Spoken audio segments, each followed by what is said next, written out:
Good evening, good evening, good evening, good evening, everyone, and welcome, welcome, welcome, welcome to the Dog Call. I'm your host, Amondo Black, and happy Wednesday to everyone. Salute everyone, salute happy Wednesday to everyone. Hope everyone had a blessed and productive Wednesday today. Salute, salute everybody, salute. This is a big week. This is a big week.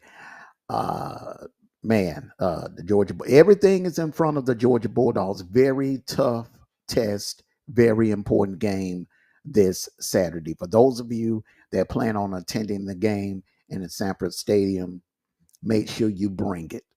Make sure you bring it because we need your voices. We need that place to be as loud and hostile for those Ole Miss Rebels as we can possibly make it. It's very, very uncomfortable for their quarterback, Trinidad Chambliss. His first time ever playing in that type of a road environment in his football career. We need to make it very uncomfortable for him. But everyone, all I have to say about this Ole Miss game is payback time. It is payback time. Let's not forget 28-10 and that embarrassing loss last year to Ole Miss in the Grove in Oxford, 28-10. They dismantled my Georgia Bulldogs. That's the one time I can honestly say, under the Kirby Smart era, that we took a real, and I do mean a real, old fashioned ass whooping. After that game was over with, there was no excuses. Nothing about that was luck. None. You couldn't blame the referees. There was nothing else to do but to just give the Ole Miss Rebels their props because they beat my Georgia Bulldogs down last season. But that was last year. This is 2025. And it's payback time. And that's what we're about to talk about. That is what I'm about to discuss. It is payback time. It is payback time in Between the Hedges Saturday. So everyone, get your popcorn ready. I'm Amondo Black. And this is the Dog Call. to go down.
Florida, bring on Bama, and bring on Texas too.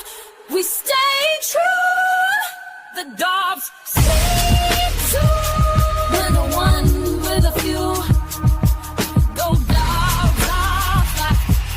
I'm bring on Florida. Bring on Bama and bring on Texas. Good evening, good evening, good evening, good evening. I'm Amondo Black, and welcome to the Dog Call. For those of you that have been here before, you know what to do. Hit that like button. For those of you, this is your first time coming through here, hit that like button. And also, you can share, subscribe, like, share, and subscribe. Show some love to your boy. Okay, it doesn't cost anything to hit that like button. Salute, salute, salute, salute to everyone. Thank you all for coming here. If I don't shout you out personally, please don't take it personal. I just know that I love and appreciate all of you for supporting the platform. Salute. Happy Wednesday to everyone. Very important topic to discuss today. First things first, I want to get something out the way. For those of you anti-Georgia Bulldog, all of you dog haters, podcasters that are out there insinuating that the refs gave us the game Saturday, you don't know your football, and you damn sure did not watch that entire game. Let me say something to you all. Football is 60 minutes, okay? Auburn had a 10-0 lead on us. Now, let's just say if they would have scored that touchdown. When has 17 points been enough to beat us? Other than Ole Miss last year, that Ole Miss game last year, when was 10 points enough to beat us? 17 points enough to beat Georgia.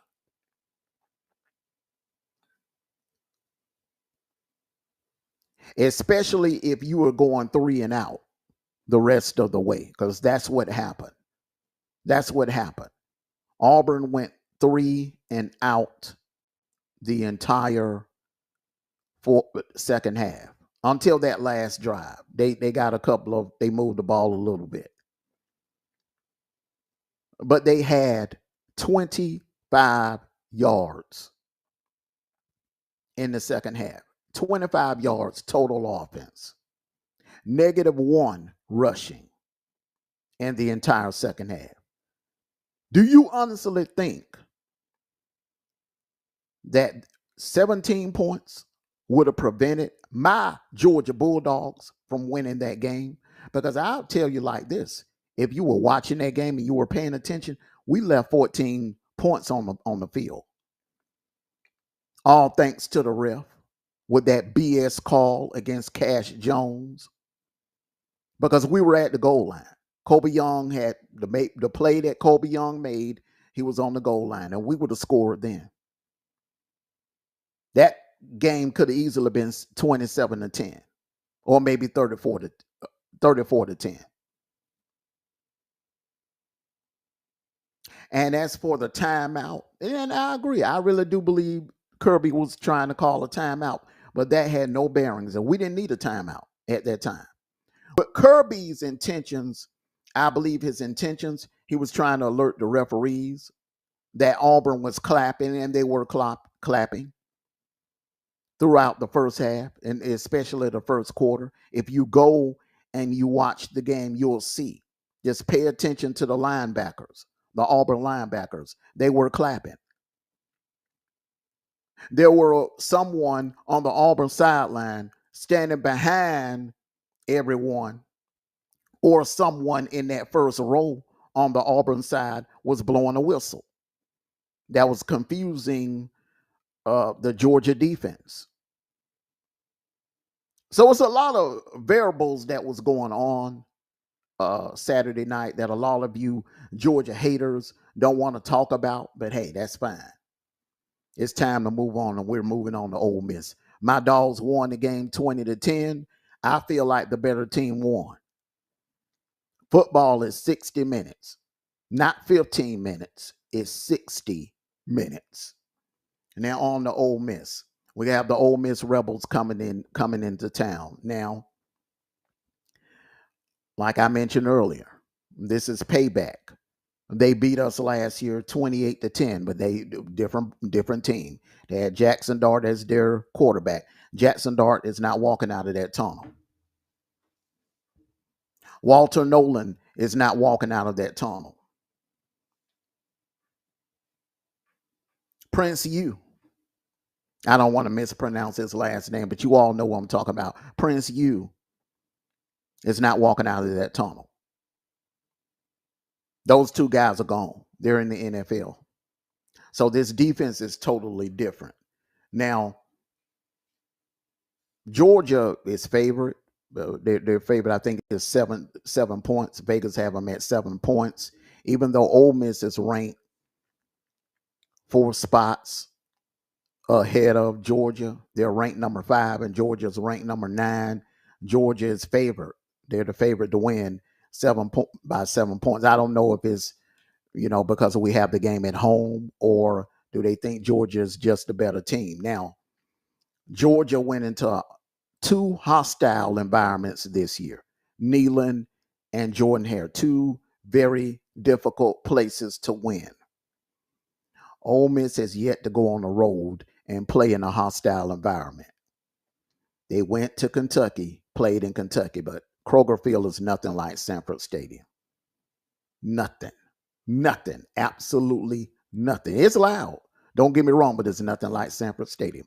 Nothing like what he's going to be facing Saturday afternoon at 3:30. Very difficult. Ask Hendon Hooker.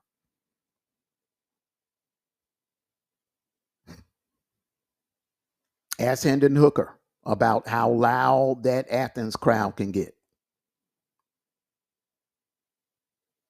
It's difficult. Ask Nico how loud that Athens crowd can get. It can be difficult. So now let's look at Trinidad Chambliss numbers. He's having a great year, great season for Ole Miss. They're undefeated. Now, this time last year, they had one loss. That loss was to Kentucky. They had lost to Kentucky. So by the time they played us, it was pretty much a must-win situation for them. Trinidad Chambliss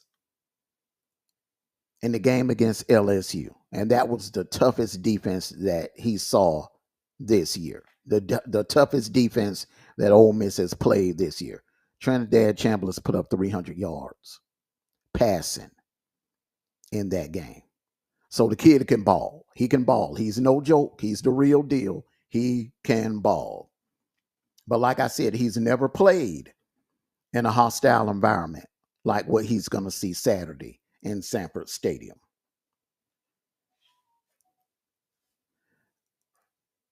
Georgia, if I'm Georgia, I'm pretty much, I would go zone.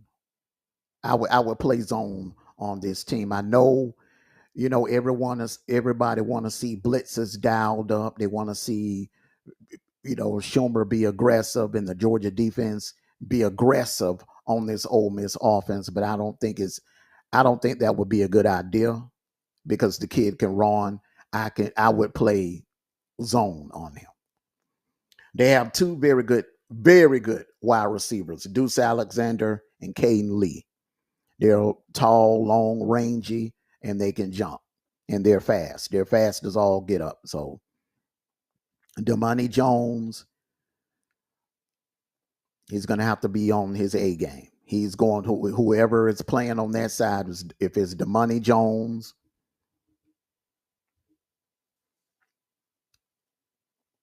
Dalen Everett, you're going to have to be on your A game. You're going to have to be on your A game. If Ellis Robinson gets some playing time, now Ellis Robinson is improving. He made some great plays Saturday night in that second half. He made some plays in that game. So his game is improving. I'm seeing improvement out of Ellis Robinson. So that is a damn good sign. Now, on the injury front, we were without Ernest Green Saturday night on that right side. But Monroe Freeland, he played, in my opinion, he played the game of his life. Monroe Freeland, let's just take a look and reflect on this, ladies and gentlemen. Take a second and reflect on this. Monroe Freeland last week didn't even practice at all. All the intentions were that he was going to sit out this game. There were no signs that he would be able to play in that game last Saturday night. He could barely jog in practice, from what I'm being told. He could barely jog. But however he did it, he willed himself out there on that field for warm-ups, and he told Coach Smart, hey, I'm playing. And he played. I think Monroe Freeland Saturday night may have earned or may have played his way into an NFL contract. Now, I'm not saying first round. I'm not even saying second round. But when the GMs see the tape, NFL GMs see the tape of what he did Saturday night on the left side to that Auburn defensive front, that elite Auburn defensive front, he'll be drafted. That took heart, guts of what Monroe Freeland did Saturday night. Most players would not have suited up in that condition. As you know, Michael Morris, he's still banged up. Warren Gaston is still banged up. Our O-line is banged up. It's basically like hanging by a thread. Now, I know most teams players are banged up this time of year. This time of year, everybody's hit with injuries. But our O-line has been hit hard. But it hasn't missed a beat. We totally dominated an elite defense in the second half. That 16-play drive is epic. People will be talking about that. People will be talking about that 16-play drive for at least the next 25, maybe 30 years. That was epic.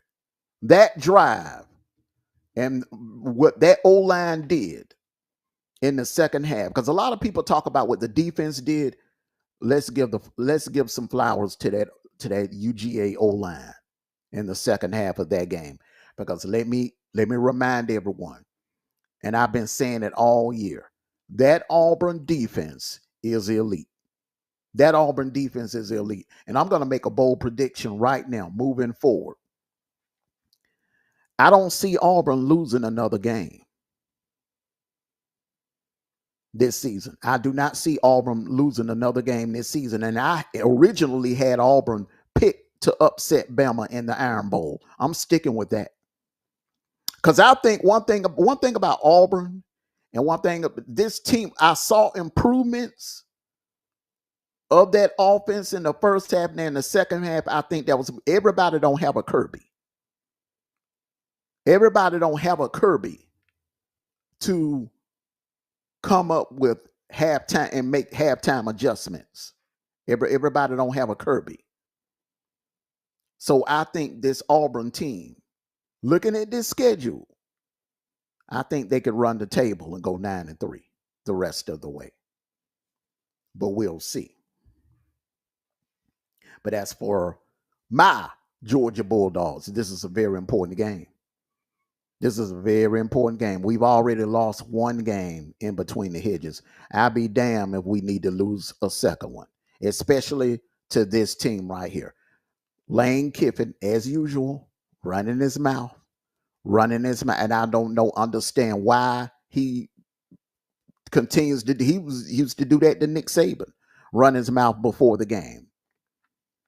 He used to do that with Ed Orgeron, run his mouth before the game, and now he's doing it with Kirby. And hey, anybody that knows, that's the last man you want to piss off before a game. That's the last man you want to talk shit to before a game. So Lane Kiffin running his mouth before Saturday is not a good idea. Kind of like what Diego Pavia did to Bama. Not a good idea. Not a good idea. These guys are already motivated. They already have this game circled. So you're adding fuel to the fire by giving them more bulletin board material. Not a good idea at all. So my Georgia Bulldogs have an extra motivation for this game right here. But like I said at the top of the program, if there's one team since Kirby has been the head coach that has actually, just decisively put a beat down on my Georgia Bulldogs, it is this Ole Miss team from last year. That's why I have the utmost respect for them. And if it wasn't for losing to Florida, which happened right after they beat us, they had a bye. Remember, they had a bye week, and then they went down to Gainesville and they got upset. Had they not lost that game, I really do believe there's no doubt that they would have been playing in Atlanta. They would have been playing Texas for the SEC championship game. And I do believe they would have beat Texas and won their first SEC title in the modern era.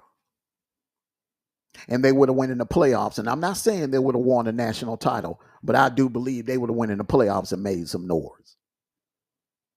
They would have been a problem in that playoff last year because Ole Miss had an elite defense and an elite pass rush. It's just the luck of the draw. When they played Florida, they were hit with injuries. Early in the game, they lost their number one wide receiver, their top wide receiver, and kind of left Jackson Dart a little handicap on the offensive side. The ball was just bouncing funny in that game. Couple of defensive players went down, and that was a crazy day for Ole Miss. And they lost that game in the swamp to Florida. But this Ole Miss defense, in one key area that they're different and they've taken a step back, is that run defense. Remember last year, we could not run on Ole Miss at all. It was like running up against a brick wall.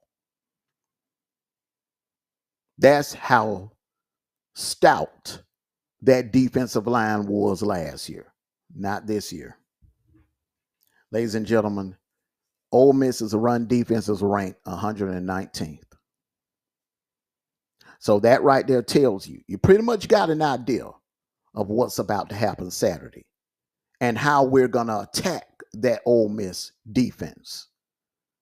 Washington State had success on the ground. Kentucky had success on the ground. Arkansas's damn sure had success on the ground. LSU just they don't really have a run game. They have serious issues on offense. As great as that defense is, they have serious issues on offense. LSU does, and that played a lot. That right there played a lot into LSU losing that game to Ole Miss.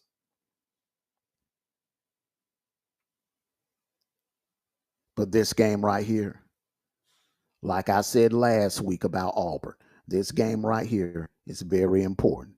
It means a lot to Georgia. See, I've said it before and I'll say it again. I do not trust that playoff committee.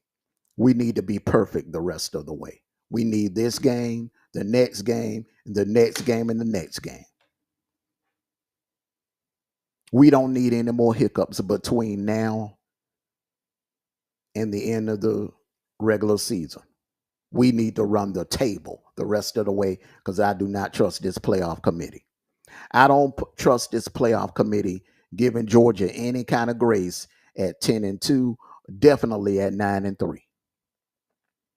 And I think we are good enough to beat this Ole Miss team. We cannot beat ourselves. We cannot beat ourselves. We cannot make it easy for them. We have to protect the ball.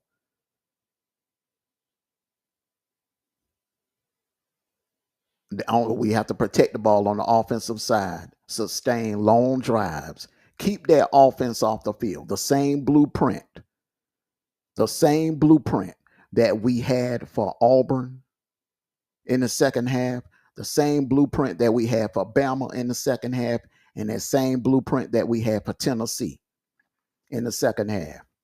We need to do this for 60 minutes against this Ole Miss team. Now, that's one thing that I do agree with a lot of podcasters, sports podcasters are saying, that Georgia needs a complete game this Saturday in order to win this game. Because in my opinion, no one can call plays and scheme up a defense and just call plays to confuse a defense the way Lane Kiffin does. The one team you do not want to fall behind in is against Ole Miss because they're just like Tennessee. They're a scoring machine. And they run up tempo. Now, here's the thing about up tempo. It's like playing Russian roulette. If you go up tempo, you better move the chains. Because if you go up tempo and you're not moving the chains, you're making it hard on your defense. You're wearing your defense out. That is why I'm not really a fan of going up tempo or offense going up tempo. Because that can hurt your defense. Even if your offense is scoring fast, you're putting your defense back out on the field, and the defense is out on the field more than usual or more than your opponent's defense. And that can be a problem in the second half, especially late in the second half. And that's what Tennessee found out. Because the offense goes so fast, goes fast. Not giving your defense time to rest. It's like that offense that coaches used to run in the NFL back in the 90s, the red gun offense. The Falcons ran it, the Houston Oilers ran it, the Buffalo Bills ran it, the Cincinnati Bengals ran it, where you're just going up tempo.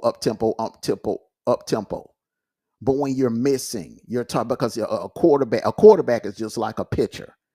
In the major leagues, they're going to have an off game. They're not going to come out there and have their best stuff every game. So if they're not connecting with the wide receivers could have a bad day. They could just have a day where they drop balls. That happens. And if you're not moving the chains, you're putting your defense right back on the field, and that's not a good idea.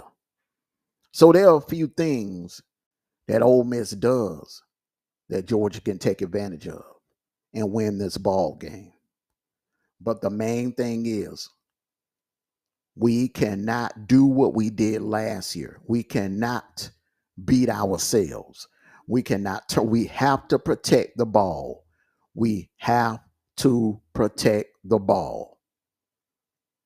And those old linemen on that right side, they have to come with their A game. Bo Hughley, Glover, Gaston, they have to come with their A game. I don't know if Ernest Green is going to be available. In my opinion, right about now, I would hold him out until maybe the Florida game. Because I think I think Florida and Texas, those two defenses right there are elite. And you're going to need Ernest Green for that Florida defensive front and definitely for that Texas defensive front.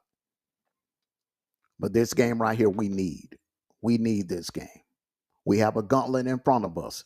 But this game right here, we cannot afford to lose. I think, in my opinion, my Georgia Bulldogs are a better team than Ole Miss. I don't think Ole Miss has really been tested this year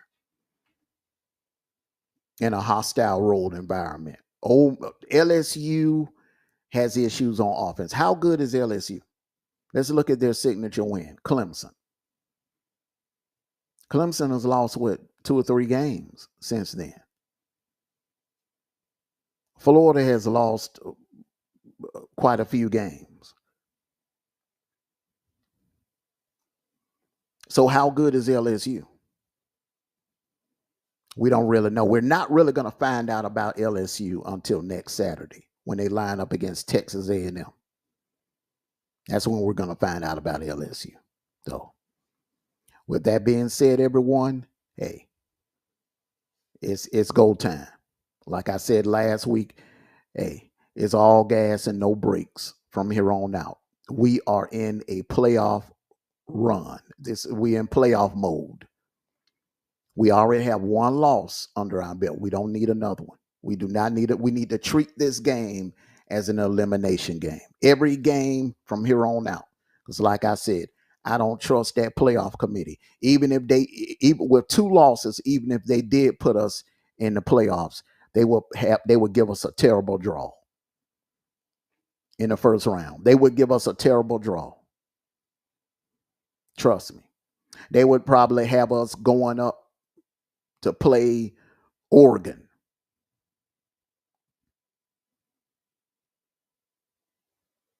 I just don't trust this committee. I really, really do believe we need to be perfect the rest of the way. And I think we can do that. Because like I said, like I've been saying the last couple of weeks, there is no dominant team this year. There is no juggernaut, big badass bully of a team this year. We've had that. The previous years, you had that last year with Ohio State. You had that the year before with Michigan, where you just knew that Michigan was going to eventually win the national title. You knew last year Ohio State was going to eventually win the national title. The year before, 2022, you knew Georgia was the team to beat. Same thing with 2021. You knew it was either going to be Georgia or Bama. You do not have that elite team that scares anyone this year. This year, in my opinion, is anybody's ball game. It's anybody's trophy. Anybody, if you look at that top, let's say 1 through 15, any of those teams are capable of getting hot, going on a run, and winning the whole damn thing. It's kind of even this year. There's no elite team that's just head and shoulders above everyone else. So if anyone asks me, Amondo, do you believe your Georgia Bulldogs can win a national title this year? They have just as good of a chance as anyone else that's in that top 15. But one thing we have that no one else has, and that's a Kirby Smart. Now, does he make boneheaded decisions sometimes? Yes, we found that out in the Bama game.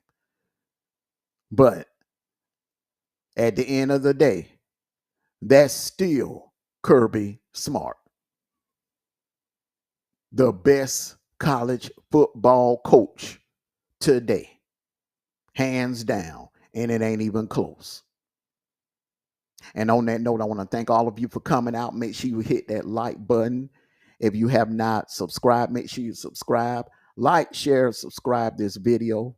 Everyone, just let me know, leave a comment in the comment section. Let me know how you feel about Saturday and how do you think this thing is going to go, and give me a score prediction. Let me know, how do you think that our Georgia Bulldogs will do Saturday? This is a very important game. Very important game. And these players have had this game circled. They've had this game circled. Did you hear Raylan Wilson's press conference yesterday? Hey, a lot of those players in that locker room feel the exact same way that he does. Trust and believe that. So I want to say, everyone, thank you all. And hey, enjoy the rest of your Wednesday. This week has gone by so fast. So fast. It seems like yesterday we were doing the dog call on Sunday, talking about what happened in Auburn. But now here it is, Wednesday evening, going into Thursday. These days go by fast. Fall is in the air, and it is October, and that can only mean one thing. The playoff race is heating up all across the country, and we have been spoiled with some great college football this season. Everyone, love you all. Peace and blessings. Enjoy the rest of your Wednesday. Take care of yourselves and each other. And like I always say, no matter what, win, lose, or draw, it's going to always be go dogs. Sick 'em. Woo, woo, woo, woo, woo, woo, woo, woo, woo. Enjoy the rest of your Wednesday, everyone.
So bring on Florida, bring on Bama, and bring on Texas too.